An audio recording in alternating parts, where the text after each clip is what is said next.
Fala, galera! Estamos aqui com mais um Texto Inspira. Eu sou o Alex, seu host, porque inspirar é o nosso propósito, né, Gerson? É isso Conta aí, Alex. aí pra nós, você. Pô, que legal, né? Mais um episódio, né? Saindo e feliz, né? E dizer que, Alex, para mim, e eu imagino que para você e para todos nós, né, que estamos aqui vendo esse episódio, 2025 será o melhor ano de nossas vidas. Gerson, eu sempre brinco assim, né? Que 2025 seja melhor do que 2024 e pior que 2026, porque afinal de contas a gente tem que continuar evoluindo sempre. Mas, Gerson, vamos dar aqueles recadinhos ali pra galera, ativar o quê? O sininho, né? Lá no YouTube, se inscreva também lá no Spotify para poder receber todas as informações, receber em primeira mão os novos episódios, né, Alex, que estão surgindo. Se você se inscrever lá no sininho, você sempre vai receber esses episódios, né? E isso ajuda sempre a estar atento. Eu, por exemplo, na última semana recebi já, no horário em que foi lançado, eu já recebi a informação. E aí já me deu a possibilidade, né, Alex, de acompanhar já a gravação feita, né? E também, Alex, assim, ó, só lembrar, Instagram, LinkedIn, em todos os ambientes sociais o Texto Inspira. Estamos trabalhando em todas as redes sociais para chegar até você e te inspirar, porque é isso que é o nosso propósito e é o que a gente quer para colaborar com a nossa experiência, com a experiência dos nossos convidados, para que a tua empresa, o teu intraempreendedorismo evolua. É isso que nós queremos. Eu quero, inclusive, pedir mais uma coisa. Aproveitando que você está com a energia cheia do início do ano, a virada, compartilhe as nossas redes. Passe para pessoas que têm empresa, para colegas de vocês. Quantas mais pessoas nós atingirmos com o nosso Texto Inspira, mais chance a gente tem de ajudar as pessoas. E aí, Alex, tem vários episódios, né, onde histórias incríveis estão sendo compartilhadas, né? Dê uma olhada em todos os episódios já lançados, que tem muita coisa boa lá, né? E sem mais delongas, vamos começar o episódio de hoje. Eu tenho que fazer uma declaração que o nosso convidado de hoje é uma das pessoas que mais me inspirou nos últimos anos, assim, não talvez mais, mas uma das pessoas que colaborou muito para eu aprender muito com o meu trabalho. Eu me lembro do primeiro dia que eu o conheci na Tex Fair. Ainda a empresa tinha um outro tipo de trabalho, e isso é trabalho dele contar para nós daqui a pouco. Mas, cara, assim, com uma humildade, um carinho muito grande, cara, me acolheu e dali para frente começamos um trabalho e só cresceu. Então, com muito orgulho hoje, após completar 50 anos de empresa, trago aqui meu amigo Mauro Silva, proprietário da Malhas Wilson, uma empresa fantástica de Timbó. Seja bem-vindo, Maurão.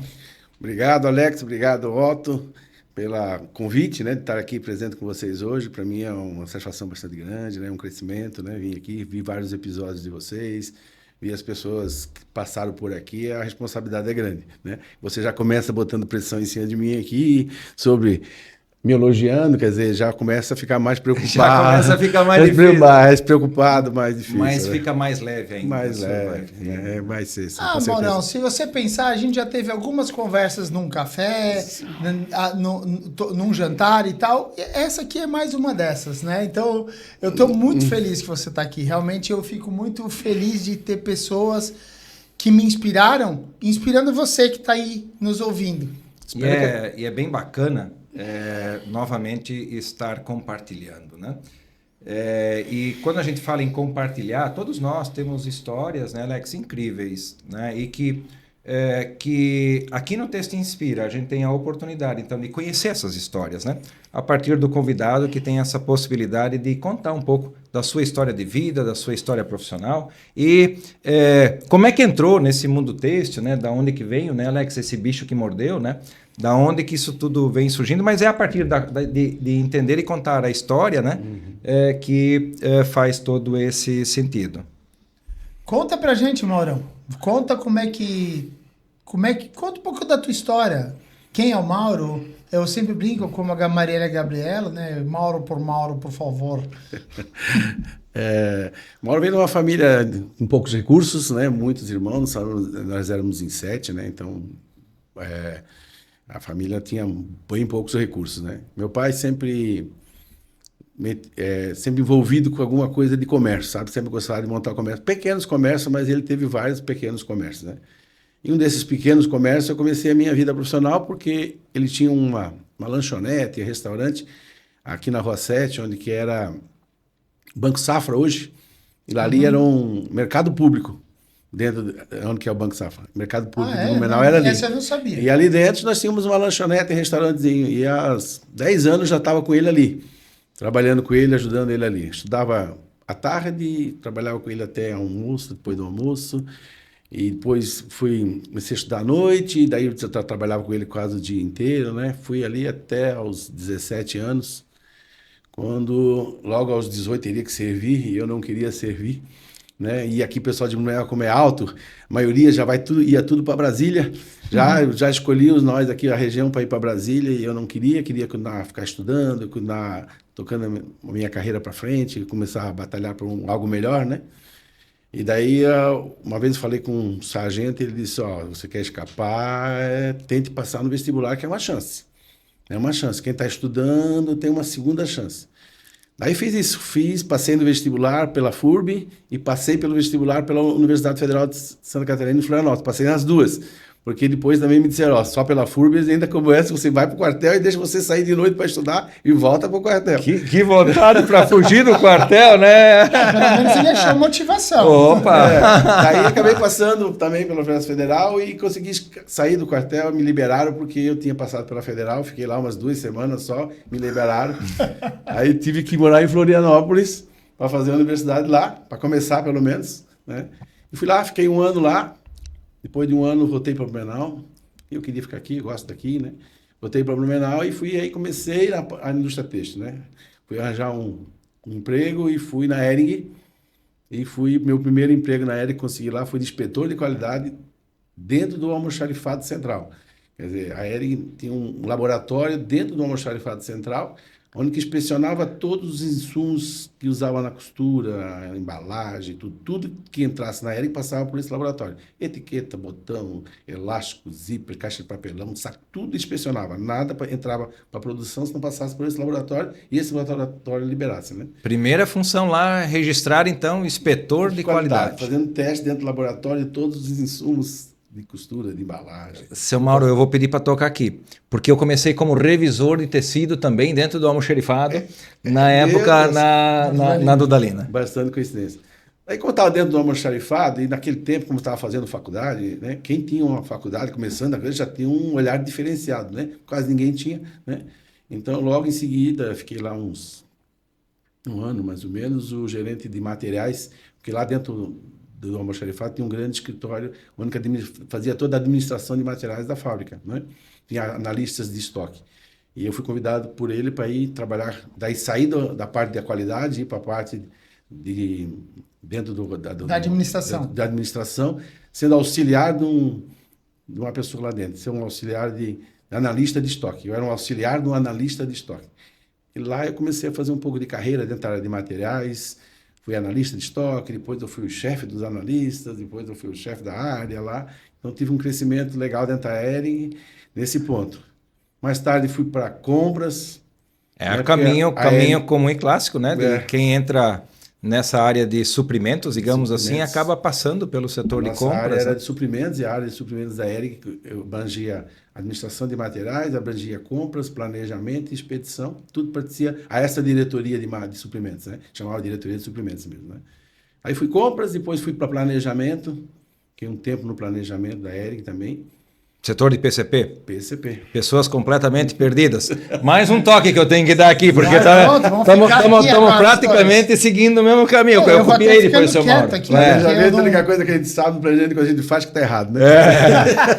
Amanhã tem que refazer, né? E já sabe que está errado antes de fazer, né? E então, foi um pedaço da minha vida dentro da Hering, né, na área de materiais. Depois a Hering criou uma consultoria interna, um grupo de consultores interno, para implantar hoje chamado Lean Manufacturing, né? A pessoa mandou o pessoal para o Japão, conhecer todas aquelas ferramentas do Just in Time, a filosofia do Just in Time, Kanban, célula de manufatura e tal. E hoje o pessoal chama de Lean Manufacturing, né? Mas- Os grupos na época que surgiram, já vou te passar a palavra, eram os grupos de melhoria contínua, né? Melhoria contínua. Os GPQs, né? Que atuavam dentro das empresas, as empresas naquele momento, Alex, isso eu acho que é importante, sabe? Claro, claro. Naquele momento, dentro das empresas, havia uma preocupação muito grande com a melhoria, com a inovação, né? Com o conectar já com tecnologia daquele momento, era a visão daquele momento, né? E esses grupos de GPQs, eles fizeram uma diferença muito grande, deixar de existir hoje nas organizações, né? Mas por exemplo, é como o Mauro já trouxe, né? Chamava uma coisa, mas nada mais era do que o Lean Manufacturing, que hoje a gente vê presente em todas as organizações, a grande maioria das fábricas faz pelo menos uma ou duas vezes por ano uma reorganização em determinados setores do Lean, né? Para ganhar essa melhoria. Então, eu acho que é muito interessante ver como vocês construíram essa jornada. Tinha outro nome, mas... Lá na ERG, até o programa que chamava lá, que todas as empresas montam o seu programa, né? Lá chamava SHEP, Sistema ERG de Produção Participativa, né? Esse era o programa que a ERG montou. E como na área de materiais a gente tinha implantado algumas ferramentas como Kanban, 5S, tinha deixado o departamento muito diferenciado. As visitas da ERG levava para nossos depósitos e para nosso almoxarifado, porque era bonito de ver, era bem legal, assim, lá, sabe, a área. Então, servia de benchmarking das outras áreas e de outras Exatamente. empresas. Daí a ERG resolveu montar uma consultoria interna com o pessoal de materiais ali, para implantar isso em todas as áreas da fábrica, né? E ela montou, só que nessa era eu estava em planejamento, eu não fui para essa consultoria interna, né? Mas eu gostava muito, né? E fiquei só de olho naquela consultoria interna até que eu consegui ser transferido lá para a consultoria. Fiquei, acho, uns 5 anos nessa consultoria, até que essa consultoria terceirizou dentro da ERG. Terceirizou e montou uma empresa, uma consultoria externa chamada Proinde Consultoria, que existe até hoje, né? E eu fiquei lá, quando eles saíram e montaram a Proinde Consultoria, eu fiquei, porque eu estava fazendo um trabalho na área de compras, parceria com fornecedores, era um projeto grande que a gente tinha lá, né? E eu fiquei na empresa por um tempo. Mas também, aos pouquinhos, fui lá me mexendo e consegui sair da ERG e ir para Proinde Consultoria. Fui para Proinde Consultoria. Fui para lá, consegui, junto com o pessoal da ERG, que me liberasse, né? Que eu mandasse, se eu podia sair e ir para lá. Consegui, mas com algumas condições. Eu fechei um contrato com a ERG, a Proinde já fechou mais um contrato com a ERG, com o meu trabalho, né? 2 dias e meio, metade do meu tempo já ficou com a ERG. A ERG disse, não, metade do tempo que tem que continuar os programas, os projetos estão tocando aqui dentro. E eu fui para Proinde já com metade do meu tempo com a ERG, né? Preenchido com o teu cliente atual. Exatamente. Ou seja, foi o momento em que você transitou do intraempreendedorismo para o empreendedorismo, né? Exatamente. Para mim foi muito bom, né? Porque eu já saí da ERG, por exemplo, a gente dá aquela... Você estava lá há 13 anos, quer dizer, dá aquela insegurança. Você vai sair para um negócio novo, né? E aí você sai com um cliente desse tamanho, garantido, né? Na empresa que você conhece. Que eu conheço, né? Que eu já tenho pessoal interno, né? Foi muito bom. Daí fui ser sócio da Proinde também. Fiquei sócio da Proinde. Mas o meu primeiro cliente foi a ERG, né? Daí dei consultoria aí em várias empresas durante 7 anos. 7 anos eu percorri o que o Otto faz hoje, né?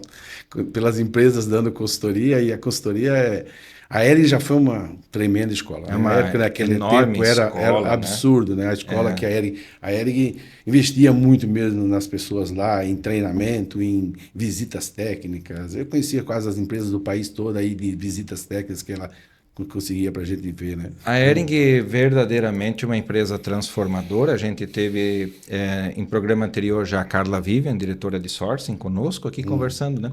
Mas a ERG sempre... Amélia. A ERG sempre foi uma referência, né?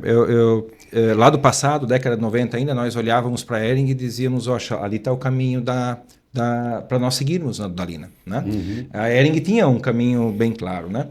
Que se acompanhado e replicando, lógico, do jeito de cada empresa de ser, isso já dava um caminho claro para cada uma das empresas. E naquela época, ela era muito precursora, porque a Hering teve cooperativa de alimentos, a Hering teve cooperativa financeira, ela teve programas de desenvolvimento, ela formou consultores internos, ela foi melhorando o seu trabalho. Olha que incrível, olhando para o passado dessas empresas que são centenárias, assim como outras empresas da nossa região, Karsten, Altenburg, né?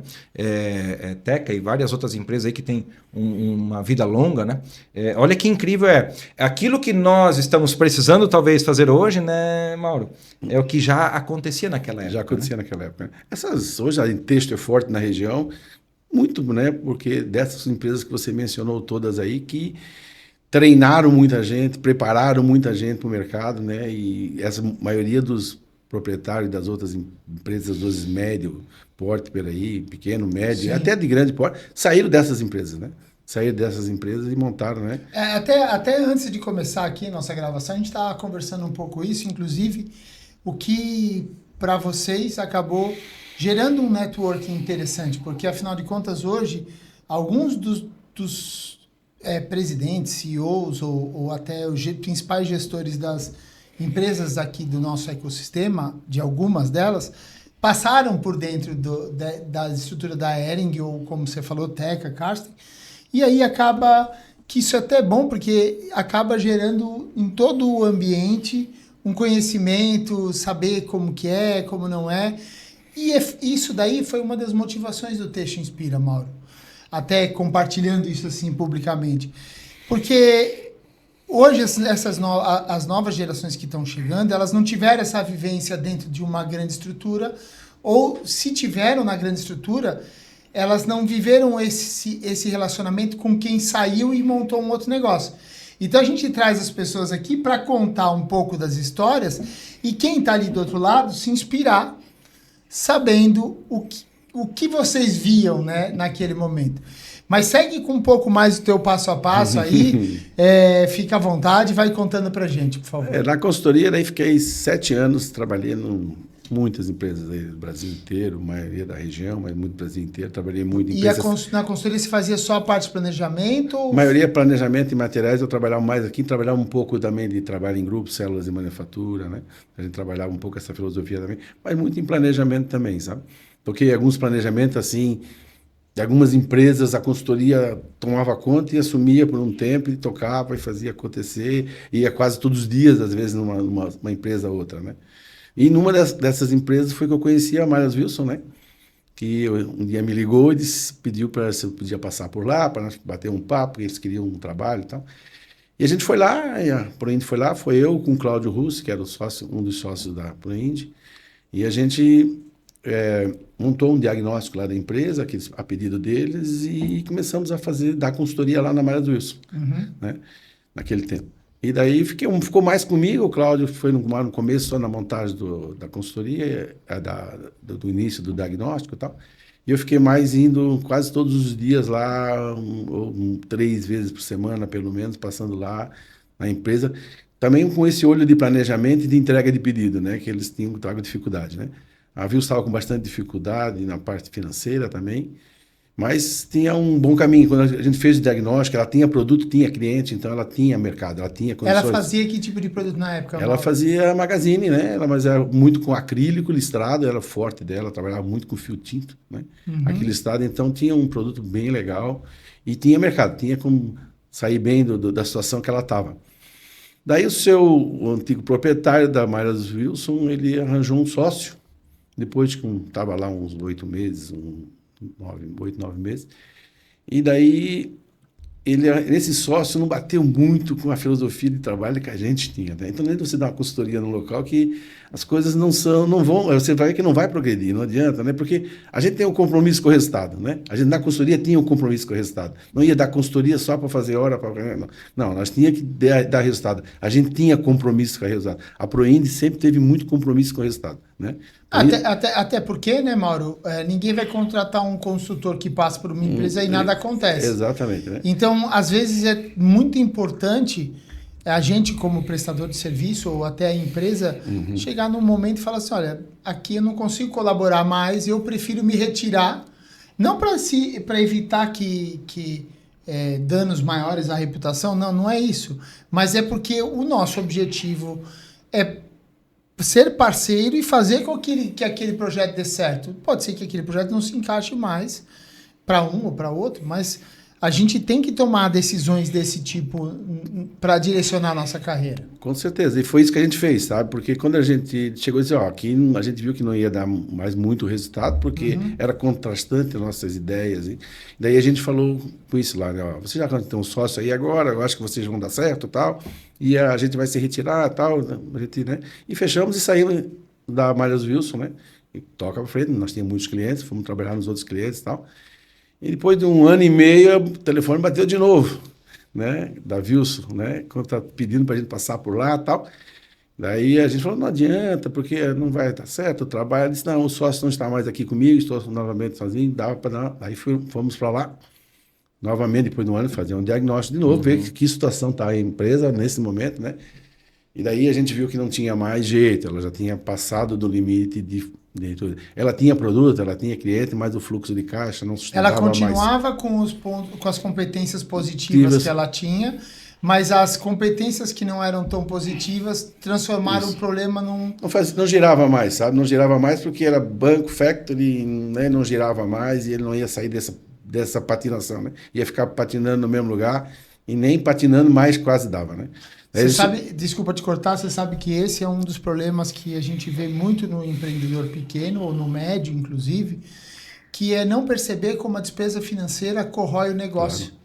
E aí ele acha que está fazendo um bom negócio, mas quando é esse tipo de despesa, por exemplo, eu vou dar um exemplo, o cara que é dependente de descontar o cartão de crédito. Do dia para a noite, a Visa não vai ligar para... Desculpa, eu usei o nome de uma, mas...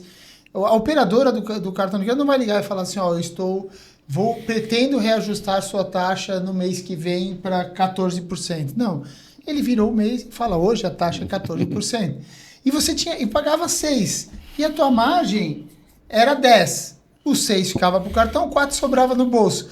No dia seguinte, você está devendo, a margem era 6%, você está devendo os 8% para o cartão. Ou seja... entende? Isso é uma coisa interessante. E é muito importante pensar nisso na gestão do negócio. Sem dúvida. Você vai trabalhar para outro, né? Porque as margens são controladas, pequenas cada vez mais, né? Então não tem margem para você botar 100% do teu faturamento na mão de um banco, na mão de uma factory ou na mão de uma financeira, né? 100% não dá. Você pode botar um pedaço? Pode, né? Mas, planejado? Bem planejado. Agora, colocar 100% não vai, né? Mas Mauro, acho que isso você está comentando, acho que é muito legal no seguinte sentido, né? Se a gente olhar na trajetória das empresas, né?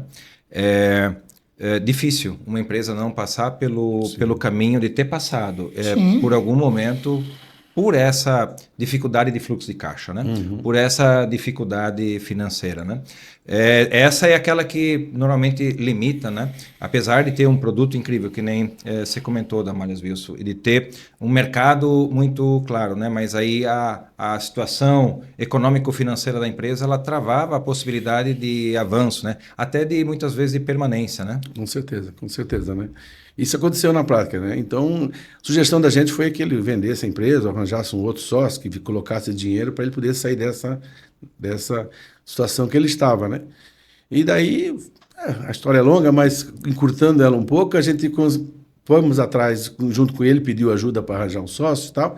Ele não conseguiu, tal, até que a gente sugeriu um que era o maior credor da empresa, que era um dos fornecedores de matéria-prima dele, uma empresa de São Paulo, chamada Fios Amparo, né? Que era o Dr. Luiz, que era o dono. A gente sugeriu ele, porque eu conhecia ele na Ering, a gente fez um trabalho, uma vez, um just-in-time, um Kanban, com a empresa dele, com a Ering, né? E a gente conhecia ele um pouquinho e disse, oferece ao Luiz. O Luiz, eu acho que talvez possa se interessar. Mas ele não gostava, assim, muito do Luiz na época. Ele disse, não pode ajudar, eu ajudei, ligamos lá, tal, conversamos. Resumindo, o Luiz aceitou vir a Blumenau, a região aqui, ver os números e dar uma olhada. Daí marcamos, ele disse, mas eu só posso ir no sábado. Falei, puxa, sábado, que legal. Sábado à tarde. Sábado à tarde. Daí marcamos no nosso escritório em Blumenau, da Proinde, uma reunião, então daí com o Com o Dr. Luiz e o proprietário. Proprietário da Malhas Wilson e a consultoria. Por um proprietário da Malhas Wilson não pôde vir, veja só, ficou a consultoria com Um potencial o comprador. Aham. E daí nós mostramos os números lá, os DRS, mostramos tudo que a gente podia fazer lá num sábado à tarde. Isso foi noite adentro, porque o Dr. Luiz ele é chinês, tá aquele calminho, perninha cruzadinha, olhando o número devagarzinho, sabe? E tranquilo, muito tranquilo. E fui mostrando número, mostramos uma vez, duas vezes, já era umas 8, 9 da noite de sábado. A gente deu aquela porradinha na mesa e chega, Luiz. Tu queres comprar, compra. Se não queres, eu não vou mostrar mais nada. 9 da noite de sábado. Isso aí foi o que você pegou daquele seu período em Florianópolis. Se queres, quer. Se não queres, diz. É mais ou menos por aí, né? Eu falei, não dá mais. Aí já ia levantando e disse, ó, vou embora. Não. Daí ele disse, tá bom, eu concordo em ficar com a empresa, mas eu tenho uma condição. Ele disse, eu tenho empresa em São Paulo, estou lá, alocado lá, e só fico com a empresa se vocês forem o meu sócio. Bem, né? Que foi um baque, né? Porque a gente não esperava, nem tinha condições muitas, né? De ficar na empresa. O Cláudio, que era o meu sócio, lá disse, não, eu não posso, porque ele também tinha 2 crianças pequenas, a esposa dele não trabalhava, né? Só ele trabalhava. Pegar um rojão daquele, que era Malhas Wilson, naquela situação lá, né? Ele disse, não tem condições, porque de cara você já sabia que você não podia retirar nada na empresa, você teria que trabalhar muito e sem retirar nada, né? Só pôr, não tirar, né? Exatamente. Eu já tinha uma situação um pouco melhor, minha esposa trabalhava, ela era gerente de banco, tinha um salário razoável, né? Mas eu falei, o Cláudio disse para ele que não ia, eu falei, eu preciso pensar uns 5 dias, porque era um trem que estava passando, né? Ou eu embarco ou não embarco, né? Como é que eu poderia ter uma empresa um dia, né? Era difícil pensar nisso com poucos recursos que a gente tinha, né? Lembrando de toda essa história que você contou. Exatamente, né? Como é que a gente podia ter, né? Daí fiz um monte de conta, passei o domingo todo fazendo conta, segunda, terça, fazendo conta, como é que eu ia sanar aquilo lá, o que é que eu tinha que pedir para o Luiz fazer, o que é que ele tinha, né?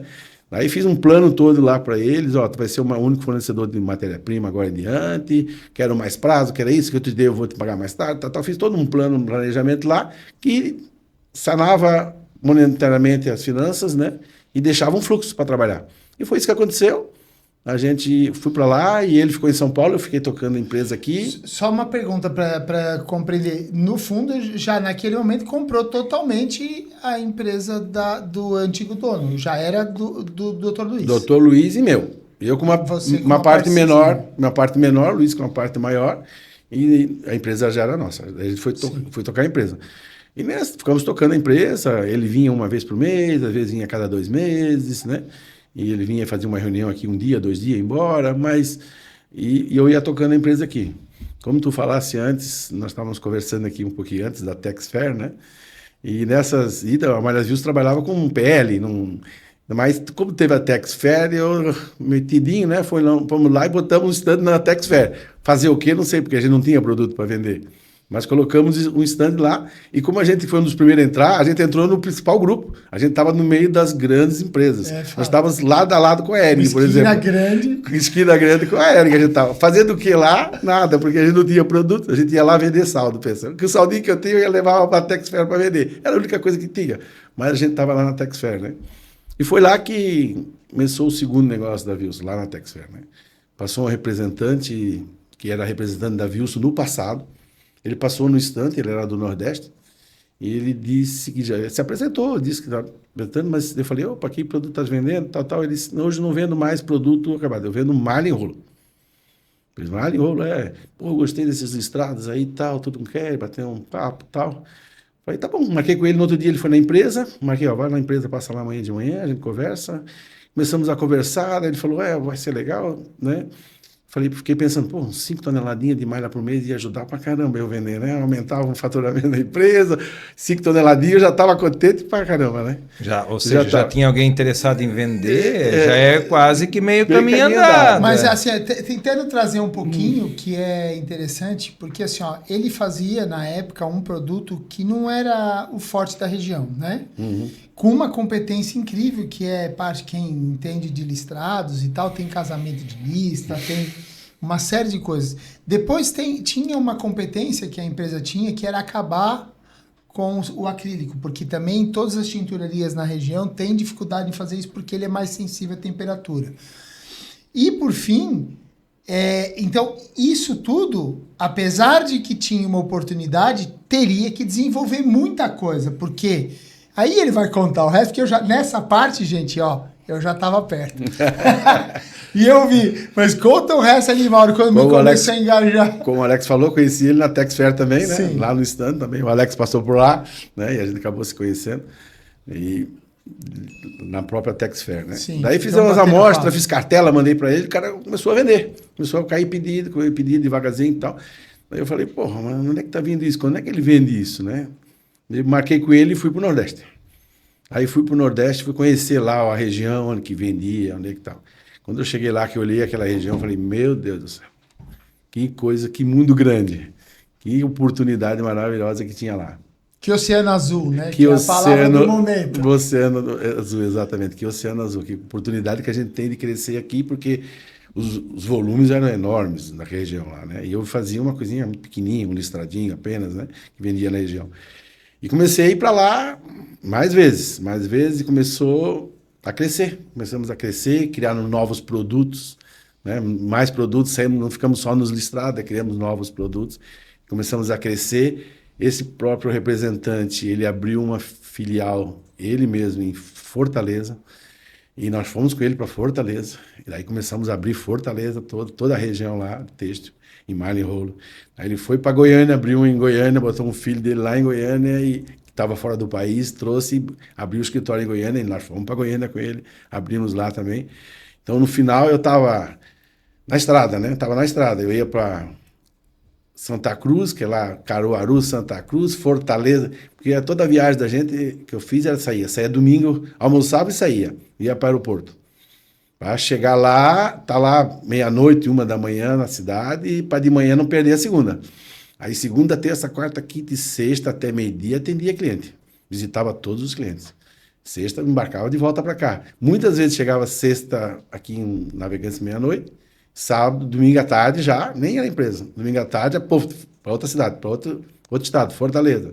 E assim aconteceu algumas vezes, né? Duas viagens seguidas, 3 viagens seguidas, né? Duro era para mim marcar para eu vender para ele, tá? Aí. Porque o homem tava viajando o tempo todo, mas nessa parte, graças a Deus, eu tava muito perto do crescimento. O Agreste pernambucano talvez seja um local em que empreendedores, empresários, gestores deveriam de conhecer, né? Santa Cruz e Capibaribe, Caruaru, Alex, na cidade, no domingo, por exemplo, hoje em dia, no domingo, 150 mil pessoas entram na cidade para fazer compras de roupas. Exatamente. 150 mil pessoas entram lá em 2 shoppings atacadistas, Moda né? Center lá, né? E o Altas Horas, que é um que abriu do lado do Moda Center, né? Então o aprendizado é incrível. E você passou por esse aprendizado. Então. Eu até quero fazer um parêntesezinho, porque sempre eu gosto de ressaltar o que eu escuto do convidado com aquilo que eu acho que faz conexão com você que está aí sendo inspirado. Um tópico que ele trouxe, eu não sei se vocês perceberam, eu percebi isso dessa forma. Ele pegou e foi ver o que estava acontecendo. O que ele estava fazendo? Ele estava indo escutar, ele estava indo ver, entender do mercado. São objetivos que a gente tem que ter quando está num negócio. A gente não pode só ficar no... eu acho que se eu fizer isso vai dar certo. Não. Vai lá, entenda o seu cliente. E acho que foi isso que você acabou indo fazer. Conhecer o que é o nordestino, né? O que é a expectativa dele, né? Então é diferente, né? né? E um pessoal muito receptivo, né? Eu, muitos tempo, agora nos último ano, já reduzi um pouco as minhas viagens, que já temos um substituto correndo atrás, né? Mas eu conhecia todos os clientes, todos os clientes de Maiara Maravilha. Se eu fui dentro da loja dele tomar café com ele, se eu não jantei com ele, não almocei com ele, todos do Brasil inteiro. Todos os clientes eu conheci e fui dentro da loja deles. Não teve nenhum que eu não conheci, né? Então, e a gente Maravilha é muito bem vista lá em cima, né? Teve momentos maravilhosos de eu entrar numa loja, que é meu aniversário, e tá 15 funcionários parados, batendo palma e cantando parabéns, né? E com uma mesa de bolos e festa, né? Com os clientes deles na loja, esperando. Foi assim, sabe? Então, teve momentos maravilhosos, igual esse, tem vários, né, lá. Então, e a gente tá lá perto, né, conhecendo eles e sendo igual a eles, né? sendo eles são um pouco diferentes da nós aqui, né? A gente é um pouco mais fechado aqui. A gente é muito fechado, a gente é muito, né, capaz de vir um cliente para a gente aqui no final de semana, a gente deixar ele no hotel no final de semana, só atendendo na segunda, né? Isso nunca vai acontecer lá, né? Eles são muito receptivos. Ô, Mauro, eu conheço bem da estrutura da empresa e sei que do listrado virou estampado com um modelo de negócio totalmente diferente de todos os concorrentes dele, com uma velocidade de entrega e criação muito grande. E depois para uma diversidade imensa de produtos, que é o que vocês têm hoje na venda da Malha em Rolo, né? Nesses 20 anos aí, várias oportunidades e negócios diferentes aconteceram, né? Tem alguns muito interessantes, né? Uma vez eu criei uma malha e a gente estava estampando ela e depois estampando o listrado preto e branco em cima. Uhum. Daí a gente, fiquei pensando, estampando preto e branco, por que eu não uso o fio tinto preto, né? Um fio tinto preto de poliéster. E a gente testou e deu muito certo. Muito certo. E começou... E era muito mais barato do que eu estampar. Usar um fio tinto preto e massa, né? Muito mais estampar. Sim. E daí eu fui pro mercado... Aquilo começou a vender demais. E ninguém tinha, só eu. O pessoal um pouco ainda copiava e estampava. Fui pro mercado e comprei todo o fio preto que existia no mercado. Reservei tudo que chegaria dos importadores nos próximos 2 meses, eu reservei tudo, e eu importei mais um monte. Quer dizer, eu fiquei assim, navegando uns 6 meses sozinho no mercado. E mais com volume que eu conseguia produzir. Vendia tudo que eu conseguia produzir. Então temos uns casos assim muito interessantes que ajudou, né? O estampado, como tu falaste, o estampado, né? A gente, fazer estampado é um negócio difícil. Se você faz volume pequeno. Se você faz volume alto, é fácil demais. Fácil demais. A gente foi o maior estampado do país, não tem nem dúvida, né? Até uns 5, 6 anos atrás, quando isso era muito moda. Hoje em dia a moda segurou um pouquinho. Sim. A moda é assim, né? São por estágios, né? A gente foi o maior estampado do Brasil. Né? A gente fazia 200 estampas diferentes por semana. Nós lançávamos a coleção nós lançávamos a coleção na sexta-feira, mandava para o Brasil inteiro a coleção na sexta, e na outra sexta nós entregávamos. Faturava. Despachava, né? Recebia pedido até na quinta, na sexta a gente despachava tudo que o cara comprou em uma semana estampado. Isso ninguém fazia, né? Que incrível, não, ninguém fazia. E nós fazíamos 50 e poucas coleções por ano, né? Uma por semana. Uma por semana em cima de 5, 6 panos diferentes. Inovação. 150 toneladas de estampado por semana, a gente chegava a fazer 150 toneladas de estampado por semana e... Foi uma loucura. E assim, tem uma coisa que a gente está olhando, a gente está olhando o lado do sucesso da história, né? A gente que transita muito aqui na região e trabalha realmente com isso, existe uma dificuldade dessa produção mudar, porque a gente tem uma questão dos fios. Os fios são todos, a grande maioria dos fios utilizados são importados, à exceção do que é de algodão, e o elastano que a gente vende, que é fabricado aqui em Araquari, mas o restante dos fios são importados. Então, quando ele toma uma decisão de colocar um produto de fio preto, e a gente está falando aqui um pouco sem dar número, mas a gente estava fazendo, você estava aí lá em 800 toneladas mês, né? Estou com 800 toneladas mês hoje. Então, é um volume absurdo. O cara toma a decisão de fazer isso. Se você divide 800 toneladas por 4 semanas, são 200 toneladas por semana. Nessas 200 toneladas, são 200 toneladas de fio aplicado. E se você acerta a mão num produto, como é que você reage sabendo que leva 3 meses para chegar? É um projeto de planejamento, só um cara com a cabeça de tanto plano poderia se arriscar de fazer. Como que foi essa busca? Como é que você diria que fez muita diferença para você até hoje? A gente já está falando um pouco hoje do presente, né? A gente comprava primeiro fio aqui das importadoras, né?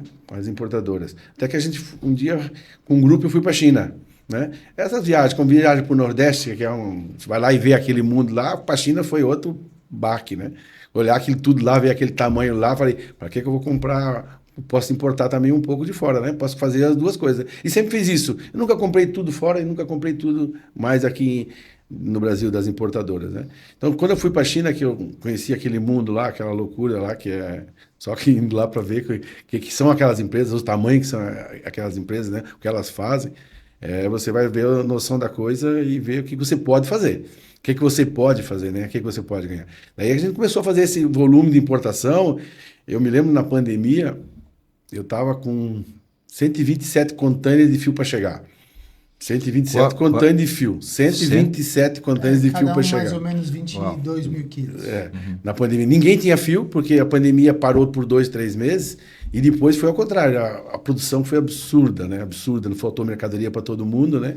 E a gente não faltou. A gente não faltou fio, não faltou matéria-prima. O Alex levou aí... Como é que é, Alex? Troféu... Ele ganhou o cliente Covid da Hyosung, do Elastano Creora, porque ele realmente, gente, ele... E assim, o mais interessante é que foi inversamente proporcional. O que ele cresceu, eu tive que decrescer de venda. Aí eu não tinha o produto para vender. Mas o Mauro eu falei para ele, Mauro, eu vou te trazer. Eu cheguei a bolar o troféu cliente Covid, mas não levei, porque eu falei, cara, acho que vai ficar feio. Vai dar problema. Então foi assim, momentos, oportunidades que você vai vendo, não pode perder, né? Então, mas só como você falou, né? Tem que sair da fábrica, né? Tem que ir para a rua, tem que ir para ver o cliente, tem que conhecer, né, o mercado. Ô Mauro, assim, olhando passado, presente, né? É o caminho que, né, Alex, você comentou que a gente está chegando, né? O que você percebe hoje, assim, desse mercado, né? Quais seriam as principais diferenças, as principais percepções de divergência entre o mercado atual e o mercado do passado, né? Como é que existe alguma diferença? É que o mercado, neste momento, o mundo se abriu, né?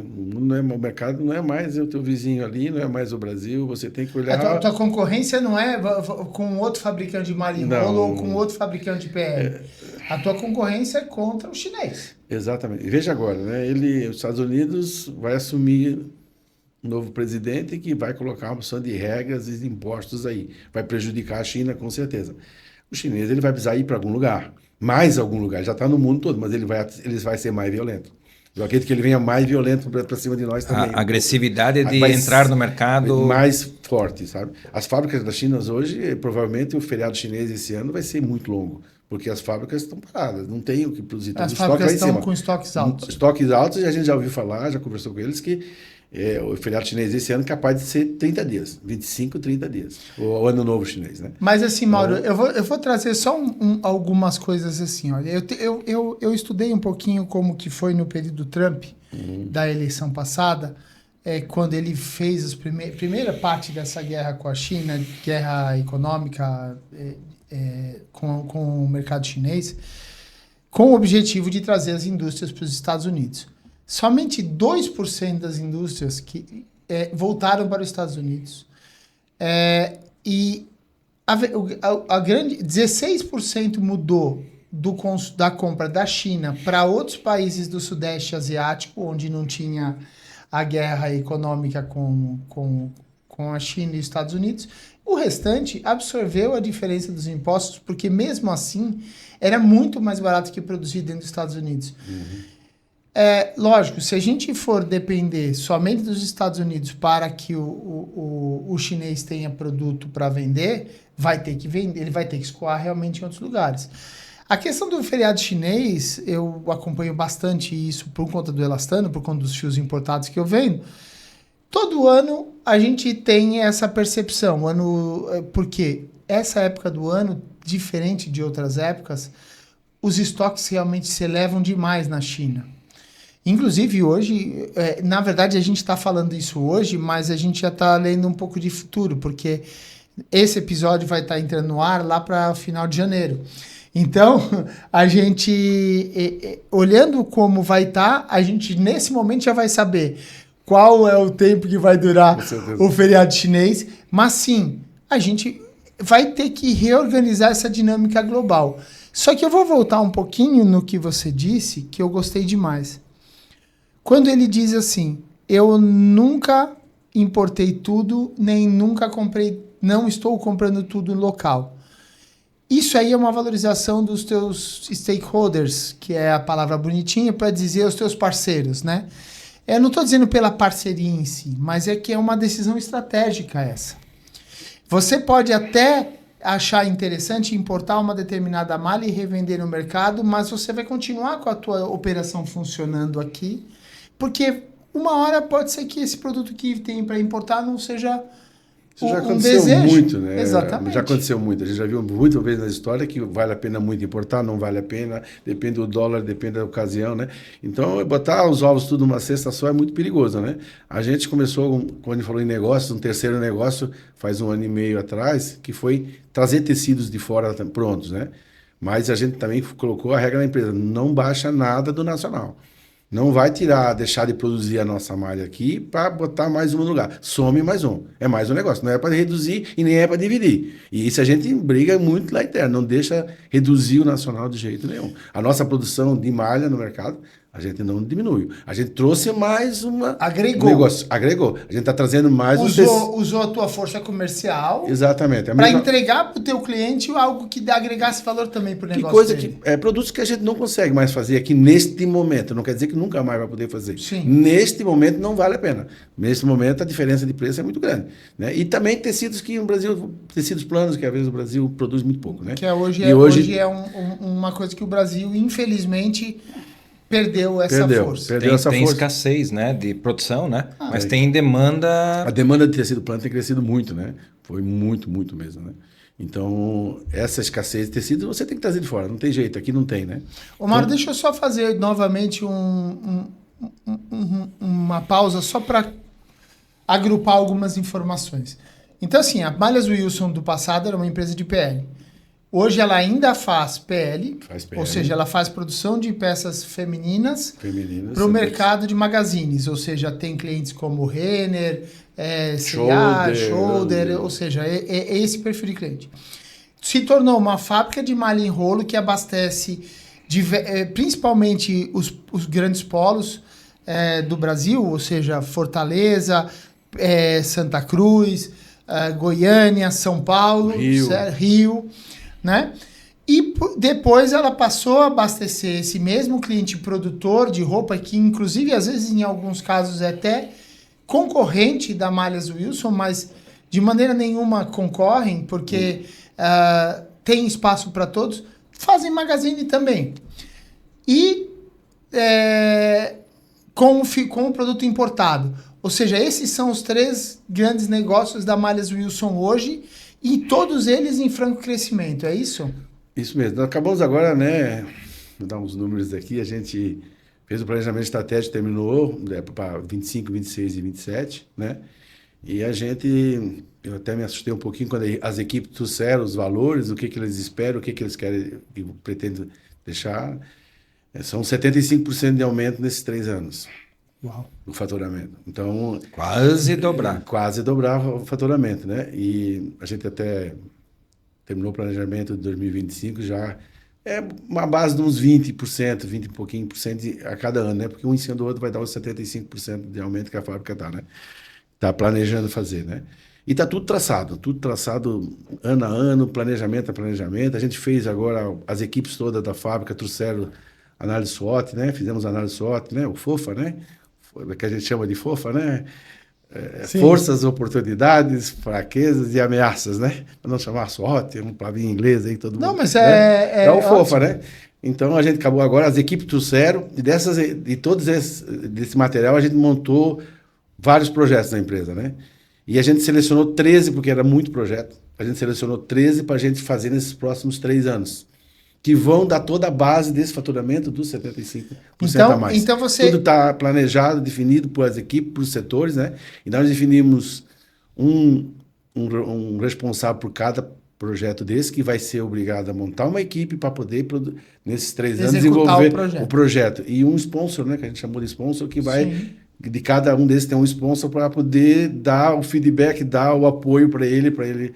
Ou seja, vocês estão plenamente adaptados com a realidade do mercado, que 80% do negócio está no core, né, no negócio principal, que no caso de vocês já são 3 modelos de negócios diferentes, e você está no disruptivo, buscando novas alternativas, né, de crescimento e desenvolvimento para alcançar o resultado. Ou seja, super adaptados ao momento do mundo, vamos dizer assim, né? Então, como você falou antes, né? A gente tem que aproveitar quando a empresa está bem, que a empresa está... para você criar uns negócios novos, né? Porque o difícil é você criar um novo negócio que precisa render no segundo mês, no terceiro mês. Não vai render. E você está precisando daquele rendimento lá. Daí a chance de dar errado é muito grande, né? Nós começamos o quarto negócio, a planejar ele em junho desse ano. Montamos uma equipe com uma consultoria externa. Eu adoro consultores, né? Eu fui consultor, né? Eu adoro consultores, tenho duas consultorias dentro da empresa, né? Uma que está comigo há 4 anos, que é a própria ProIndi, onde que eu era sócio. Essa empresa tem mais de 30 anos e o meu antigo sócio está comigo agora num projeto há 4 anos dentro da empresa, né? E agora a gente contratou mais uma outra consultoria, que é para nós fazermos esse nosso quarto negócio. Então, formamos uma equipe, estamos trabalhando nessa equipe toda semana para que ela comece um faturamento em agosto do ano que vem. Ou seja, daqui a pouco tem mais novidade. Tem mais novidade. Em agosto do ano que vem ela deverá fazer o primeiro faturamento. ô Mauro, eu vou tentar mudar um pouquinho do assunto porque a gente veio falando aqui do negócio de malha em rolo, que foi o negócio que mais se desenvolveu e cresceu dentro do negócio. Depois nós vamos voltar a falar nele, porque ele também faz parte da estratégia de sucessão. Mas agora eu queria que você contasse um pouco para a gente como funciona a questão da Malhas Wilson como fornecedor de PL. Por quê? Porque eu, conhecendo a empresa como eu conheço, eu sei que vocês têm hoje também um respeito muito grande do cliente dos principais clientes de vocês, passando a ser estratégicos para essa parceria estratégica com os magazines influencia no negócio como um todo? Eu acho que os negócios se complementam, né? A gente montou o negócio, não foi totalmente diferente. Eu não montei uma textil e fui lá e montei um restaurante. São, né? sinérgicos. Não, são sinérgicos, um ajuda o outro, né? São pesquisa de moda, pesquisa de matéria-prima mais baratas, quer dizer, uma vai completando hoje. Hoje, no PL, por exemplo, a nossa fabricação de malhas em rolo já fornece hoje mais de 50% que o PL compra de nós mesmos. Internamente, toda a malha fornecida pelo PL. O PL produz a malha dele. Mas o PL é um cliente interno. Interno. Ele produz, ele compra ali e compra de terceiros. Nós não temos assim obrigação, o PL... Você não limita o PL pelo que você produz. Ele vai comprar malha de terceiro do meu concorrente, ele pode comprar interno nosso, ele pode fabricar. Ele não tem limitação nenhuma. Tanto que hoje, nesse ano de 2024... nós compramos muita malha fora, mais de 40% da malha do PL foi comprada de terceiros. Nem foi nós que fabricamos. E nós fizemos 800 toneladas de malha por mês. O PL só usa... E fornecem para outros fornecedores de PL. Outros fornecedores de PL, exatamente. Nós temos clientes que produzem Renner, C&A, Riachuelo. Né? Mas, Mauro, você sabe que eu acho isso que você está falando muito legal. Eu vou te explicar por quê. Porque a gente viu em determinadas fábricas a limitação da criação e a capacidade de expansão, porque ele limitava aquilo que ele podia fazer internamente. E isso eu acho muito negativo. Eu acho que quando você tem modelos de negócios com gestões abertas e independentes, você deixa ele criar e não dependendo do outro negócio. E acho que essa tua sacada, mais uma vez, é de mestre. Assim, você não vai ser bom em tudo, né? Você não pode ser bom em tudo, né? Tudo você vai ser o melhor, você vai fabricar, você é o melhor fabricante, no menor custo, na melhor qualidade. Você não pode ser bom em tudo, né? E você nem tem equipamento para tudo isso, nem tem parceiros no mercado para te sempre dar o melhor, né? Então, quer dizer, quando o cara é melhor que a gente, meu amigo, não tem, né? Portanto, a gente cada vez mais quer se especializar em venda, mercado. A produção, como é que nós vamos produzir, como é que nós vamos fazer, isso é um outro caminho. Nós estamos um pedaço da produção e nós terceirizamos muita coisa, mas nós temos um pedaço da produção pequena, o resto nós temos parceiros, né, fora, né, e a gente trata eles muito bem mesmo, porque eles fazem parte do seu negócio. Exatamente. A gente demorou um pouquinho para aprender. A gente tinha aquela briga com o parceiro, né, com o prestador de serviço, e a gente demorou alguns anos para dizer, pô, a minha fábrica é lá fora, né? É a parte da minha fábrica, eu estou lá com ele, eu preciso fazer ele ganhar dinheiro. Porque se ele não ganhar dinheiro, ele não vai trazer o melhor para mim, eu preciso fazer com que ele também ganhe dinheiro. Ele também tem um negócio. Ou seja, é entender que ele é parte do elo da sua cadeia, e se você mata esse elo, você mata a si próprio. Exatamente. No século passado, a verticalização dessas grandes empresas e tal, elas detinham, digamos assim, o conhecimento tecnológico e de processo daquele tipo de produto, né? E com a abertura do mercado daquela época, né, já houve então um processo de modificação, né? Eu acho que agora aquilo que o Mauro está comentando é o quanto esse processo de ampliar o olhar, né, de ver oportunidades, né, de buscar aquilo que faz sentido para a organização. Não ter mais o limite, não, é só esse tipo de produto. Eu só faço isso. Não, tem que estar Exatamente, olhando né? o que você faz e atender o teu cliente. Exatamente. A ideia é essa, né? Da gente ter muita diversificação de produto na ponta, fazendo muita coisa que a gente não é especialista. Mas a gente está lá atendendo o cliente com isso, né? Momento atual para futuro. Mauro, o que você enxerga assim, de principais desafios assim, que vem surgindo nesse momento? O maior desafio que a gente tem é pessoas. Falta de pessoas que... Onde é que nós vamos para... Quer dizer, tentar jogar o máximo possível de tecnologia dentro da fábrica, porque pessoas não tem mais. Fazer coisas repetitivas, fazer isso não dá. Porque não vai ter mais gente para fazer. Então, quer dizer, aproveitar o máximo possível as pessoas para fazer coisas importantes, né? Não coisas repetitivas, né? Inteligência artificial tem que entrar mordendo. A gente lá fez um acordo agora para sair o ano que vem jogando isso em todas as áreas da fábrica. Que legal. A partir de janeiro a gente vai treinar um de cada setor para inteligência artificial, porque eles podem fazer 80% do programa no setor deles, sem saber de informática, sem saber de TI, né? A gente fez uma parceria agora com o nosso ERP, que vai a Assistência, né? Assistência de Jaraguá também está entrando com inteligência artificial, e a gente vai ser o piloto deles para começar agora a partir de janeiro já a usar bem forte, né? E muitas outras tecnologias que a gente tem que abraçar, né? Vai ter que abraçar porque, né? A solução para pelo menos parte da falta de mão de obra. Mão de obra que eu falo mão de obra, mas eu estou errado. Você usou a palavra correta, pessoas. Porque esse não é volto a dizer, isso não é um problema do setor têxtil, da cidade de Blumenau. Isso é um problema global. Então, assim, a gente vai ter que reinventar nesse sentido. E, pô, achei bacana quando você começou a falar do problema. Eu só pensando que ele vai dizer pessoas. Ele vai dizer... Cara, o que a gente sabe, é isso mesmo. É a dor de todas as empresas, né? A gente está concorrendo com todos os concorrentes, roubando pessoas de um lugar para outro, porque tem falta, né? Então, a gente está trabalhando muito, a gente está com essa visão bem importante da empresa, que a gente tem que cuidar das pessoas que a gente tem, treinar o máximo possível, convencê-las de ficar com a gente e montar um ambiente de trabalho bom, né? Porque não vai estar buscando e trocando toda hora no mercado, porque as pessoas também, com tantas oportunidades hoje, elas trocam de lugar. Todo mundo quer crescer, todo mundo quer oportunidades novas, desafios novos, né? Então, a rotatividade tem bastante. Qual que é, então, nessa visão de pessoas, né? Percepção, de repente, sua, assim, para aquilo que é o papel da liderança, né?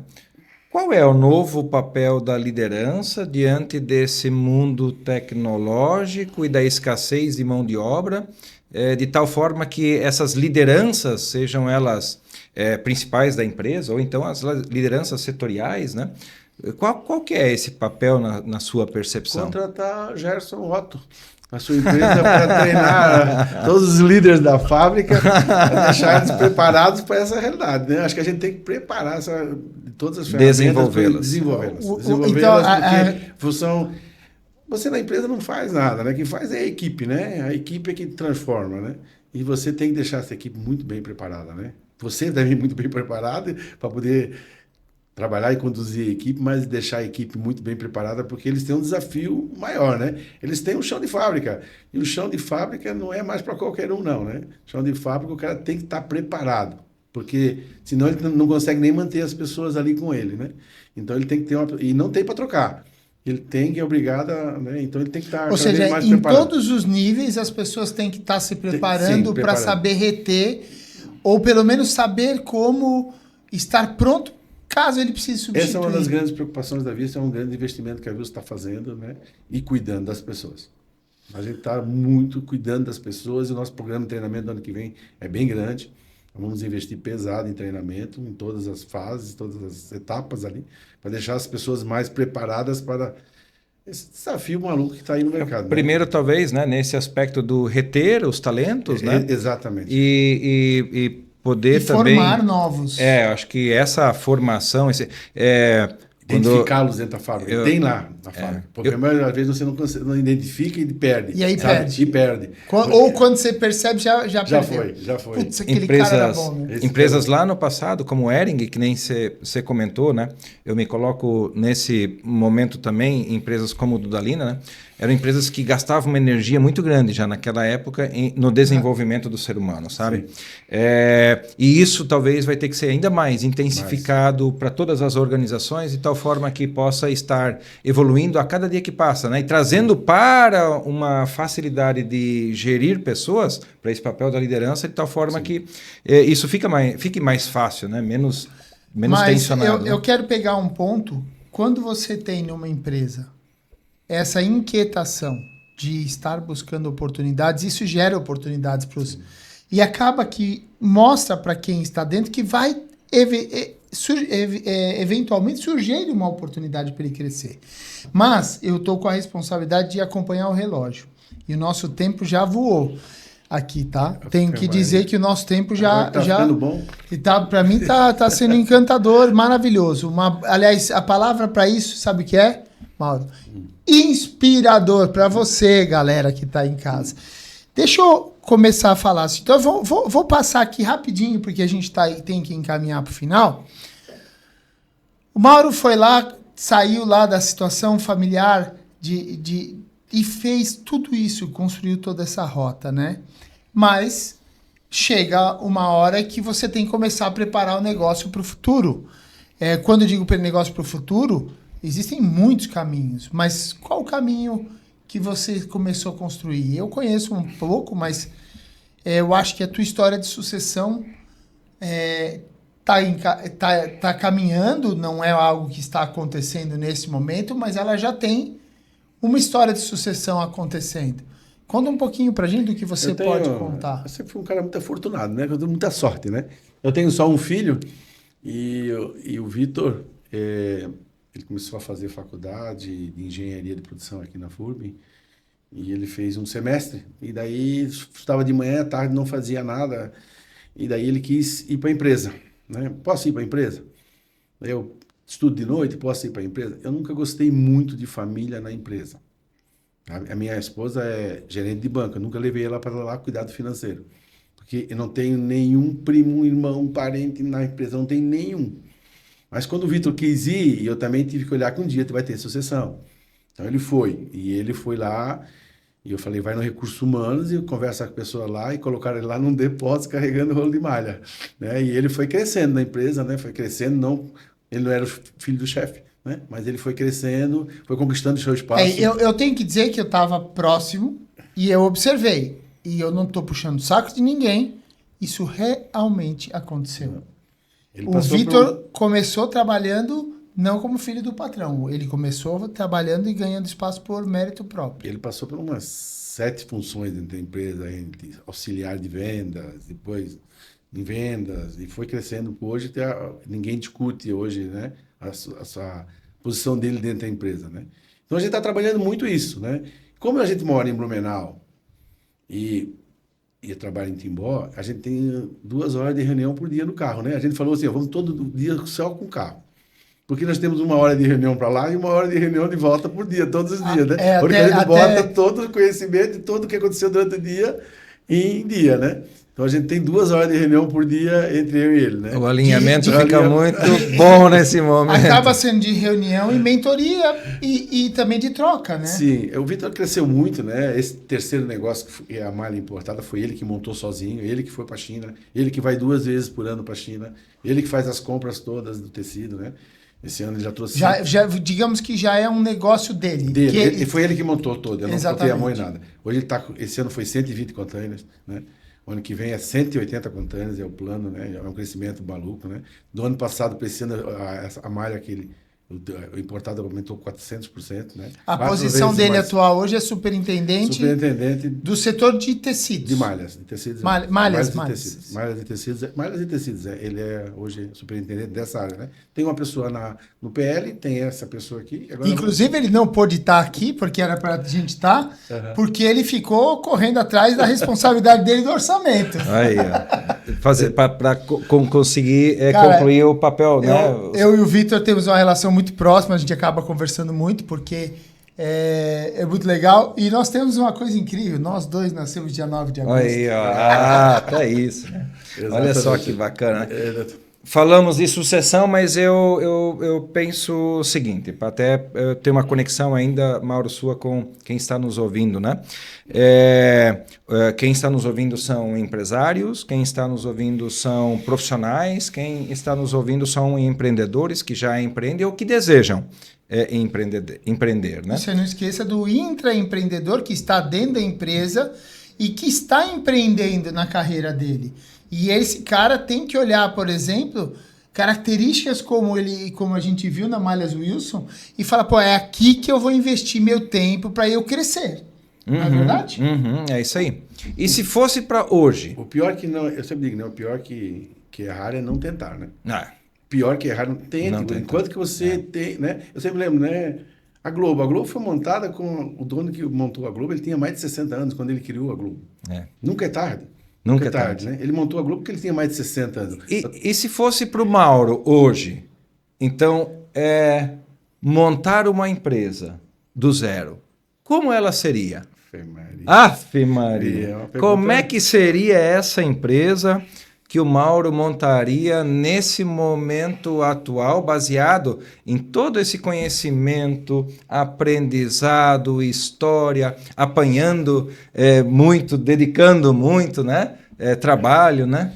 Trabalhar, não tenha dúvida que vai ter que trabalhar muito. Quem quiser montar algum negócio vai ter que trabalhar muito. Não acho que vai parecer do nada, né? Vai ter que trabalhar bastante. Mas com certeza também buscaria ajuda de pessoas que entendessem bastante para ajudar a montar uma consultoria, alguma coisa nesse sentido, para que você encurte o caminho, né? Encurte o caminho, porque as pessoas que vêm te ajudar, dar uma consultoria, alguma coisa nesse sentido, ela vai fazer o quê? Você vai deixar de dar algumas cabeçadas, porque eles já deram, já vão mostrar o caminho mais certo e mais rápido. Eu acho que encurta um pouco o caminho se você buscar alguém que te ensina nisso. Planejar bem, planejar o máximo possível, sentar e planejar, escutar, olhar mercado, olhar onde você está se metendo, né? Olhar que mercado, o tamanho do mercado, né? Se tem mercado, né? Porque a gente monta um negócio achando que tem mercado e os números não é bem assim, não tem esse mercado está saturado, esse mercado não tem preço para você entrar, né? Então, eu acho que tem que fazer um grande estudo como a gente está fazendo nesse nosso quarto negócio, né? A gente vai demorar um ano, mais de um ano para a gente lançar o produto e vender o produto, né? Então, quer dizer, é muito estudo, olhando o mercado, olhando o produto, você sabe, olhando... Mauro, né? Até quero trazer abrir uma aspas aqui. A gente não conhece todos os recursos que o Sistema S nos proporciona. Então, você pega, por exemplo, como um microempresário, ele pode ter consultoria do Sebrae gratuita. Não quer dizer que o cara tem que ter dinheiro, negócio. Não, você que está começando, às vezes, procura o Sebrae, Existem soluções hoje para te dar esse conhecimento, como o Mauro falou. Achei bem bacana. E aí... Conta mais, além de planejar, como você desenharia? Você continuaria com essa questão de terceirização? Acho que esse é o caminho para o futuro hoje, né? Até porque, como a gente acabou de falar, que conseguir pessoas para trabalhar com você em grande volume, você não consegue. Então, terceirização é um caminho, porque, primeiro que você não vai ser especialista bom em tudo. Então, você terceiriza algumas áreas que você já sabe que você não vai ser o melhor, né?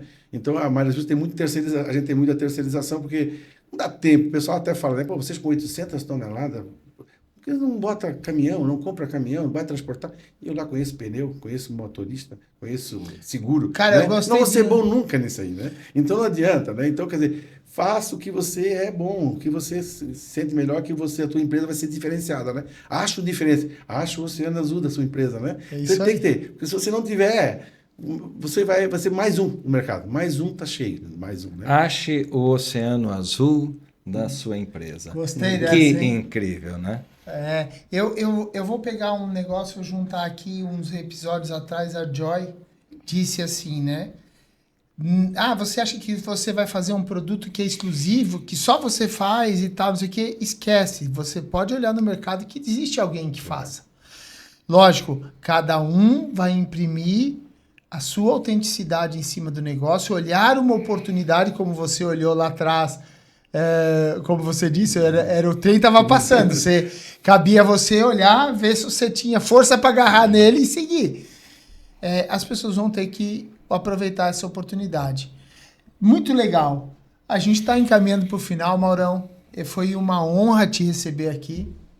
Acho que você pôde, aí nos ouvindo, você pôde receber um monte de insights. Como a gente costuma dizer, talvez nem tudo que você escutou você possa aplicar, mas alguma parte disso você, com certeza, pode absorver, se aprofundar, pensar, puxa, por que eu não pensei nisso antes, né? Acho que isso aconteceu com você durante a vida, né? E assim, né?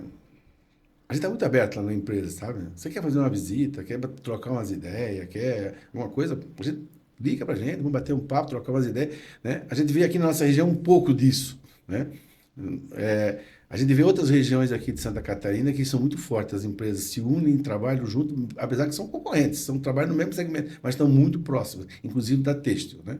Aqui na nossa região a gente não é muito assim, não. A gente precisa estar um pouquinho mais próximos, sabe? Se ajudando. Porque nosso concorrente não está aqui, não somos nós aqui os vizinhos, né? Nosso concorrente está longe, está fora, né? É isso que a gente tem que talvez ter essa visão, né? E nós se unir um pouquinho mais para nós ser mais forte, né? Um vale europeu aqui, um têxtil forte, né? Podia ter um selo, né? A gente podia ter um selo de qualidade, um selo de vale europeu, têxtil, poderia valorizar mais as peças da gente, quer dizer, mas falta um pouco de união da gente, né? Então, se alguém quer trocar umas ideias, porque tudo soma, né? Eu e o Alex já fizemos alguns pega, né, Alex? Já aprendemos demais, né, um com o outro, porque cada conversa dessa, ele sempre deixa alguma coisa e leva alguma coisa. Eu tenho quase certeza disso quando ele vai lá na empresa. Eu tenho certeza absoluta. E a gente troca lá muita informação, né? Ele traz muita informação e a gente vai trocando as informações, a gente vai levando alguma coisa, sempre alguma coisa a gente traz positivo, né? Mas sabe, Maurão, sabe o que é muito legal da nossa conversa? É que nós dois queremos que os dois cresçam. Então, quando a gente se senta para bater um papo, e assim, eu tenho que voltar a dizer, não posso perder esse gancho que você deu. Santa Catarina Moda e Cultura tem esse objetivo de aproximar as empresas. A gente já recebeu aqui o Matheus como presidente, a Amélia como embaixadora, o Cristiano Birger como fundador. Nós dois somos membros. E realmente, lá no SMC, a gente compartilha dessa tua visão. Importante demais. Achei muito bacana você ter colocado isso. Eu só usei para dizer que no SMC tem. Sim, o empresariado têxtil que trabalha no mesmo ramo de atividade como nós. Se a gente não se unir pelas nossas dores, a gente não vai conseguir sozinho, como tem aquele velho deitado, né? Uma andorinha não faz verão. Já uma revoada de andorinhas pode mudar um futuro. Vamos, então, assim, encaminhando aqui para o final, te peço, Mauro, deixa a sua mensagem final, quiser olhar ali para a câmera, agradecer. Eu te agradeço muito, muito obrigado por ter vindo. Eu sei quanto é difícil para você no tempo, mas, cara, eu agradeço em nome de todos os nossos ouvintes e espectadores, podemos colocar assim, porque você foi muito autêntico, conhecendo a tua história, eu sei que você foi muito honesto, transparente. Muito obrigado. Eu que agradeço, né, a oportunidade de vir aqui conversar com vocês. E aquilo que eu falei antes, né? Não deixe de tentar se você quiser montar algum negócio na sua vida, montar uma empresa, não deixe de tentar. Faça o quanto antes, comece o quanto antes, né? Eu estava até vendo esse final de semana lá uma história do Michael Jordan, né?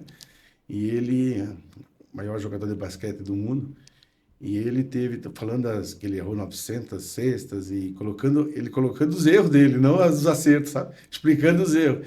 E 26 vezes ele foi escolhido para decidir a partida, bater a última e ele errou. 26 vezes ele errou, né?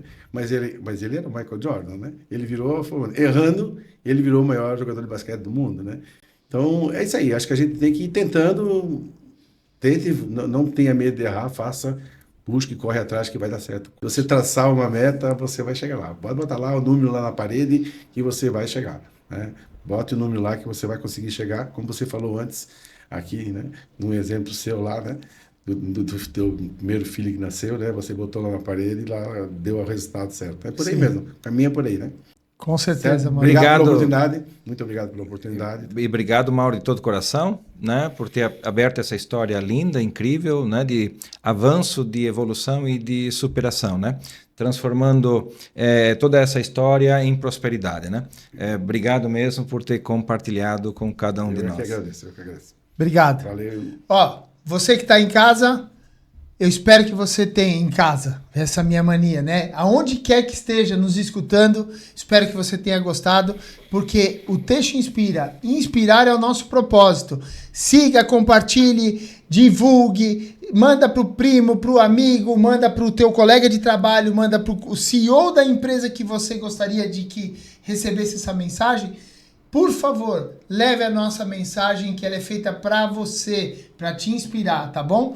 Forte abraço, né, Gerson? E já convidar cada um para assistir também já o próximo episódio, né, que vai pro ar novamente na semana que vem, né? E que a gente possa, a partir do nosso propósito do Texto Inspira, porque inspirar é o nosso propósito, que a gente possa aí compartilhar cada vez mais histórias, insights, algo que possa impactar e influenciar cada um de nós na sua jornada de vida também, né?